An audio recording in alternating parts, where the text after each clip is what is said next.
Good evening. তো আজকে আমরা অ্যাডাল্ট ভ্যাকসিনেশন সম্বন্ধে একটু ছোট্ট করে বলবো।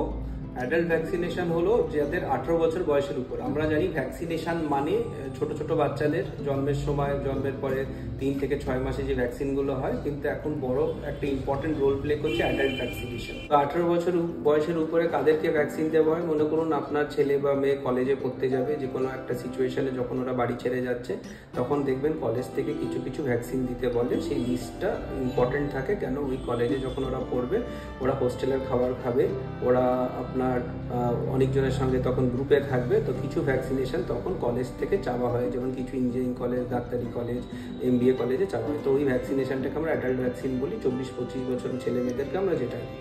তাছাড়া কিছু ভ্যাকসিন হয় যখন আমাদের 40 বা 50 বা তার বেশি বয়সের উপর হয়ে যায়, যাদের মনে করুন হার্টের অসুখ আছে, যাদের মনে করুন লাংসের অসুখ আছে বা ডায়াবেটিস আছে, তাদের ক্ষেত্রে আমরা বলি এই ভারতবর্ষ যে অত্যন্ত জনবহুল একটা দেশ, যেখানে আমরা একদম এত হাঁচি কাশির রোগ, তাতে আমরা বলি প্রতি বছর একটা করে ইনফ্লুয়েঞ্জা ভ্যাকসিন নিলে ভালো হয়। আর আরও ভ্যাকসিনের মধ্যে আছে অ্যাডাল্টের নিউমোনিয়া ভ্যাকসিন আছে, তারপরে আছে আপনার ভ্যারিসেলা জোস্টার ভ্যাকসিন আছে।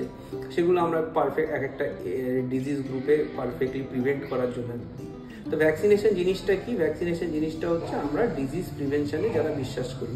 তো ভ্যাকসিনেশন দিলে যে 100% প্রোটেকশন হয় তা নয়। ভ্যাকসিনেশন দিলে আপনি 70 to 80% প্রোটেকশন পাবে, যেটাকে আপনি একদম যদি ভ্যাকসিনেটেড না থাকেন, তাহলে আপনার যেখানে রোগ হলে, তার আবার কমপ্লিকেশন হলে আপনার ICU অ্যাডমিশন থেকে এগুলো অনেকটা প্রিভেন্ট করা যায়। তো যারা এই অ্যাডাল্ট ভ্যাকসিনেশনের বিষয়টা আজকে শুনলেন আর ইন্টারেস্টেড আছে, তারা জন্য যোগাযোগ করে আমার ক্লিনিক, কেষ্টপুর, প্রফুল্ল কাননে।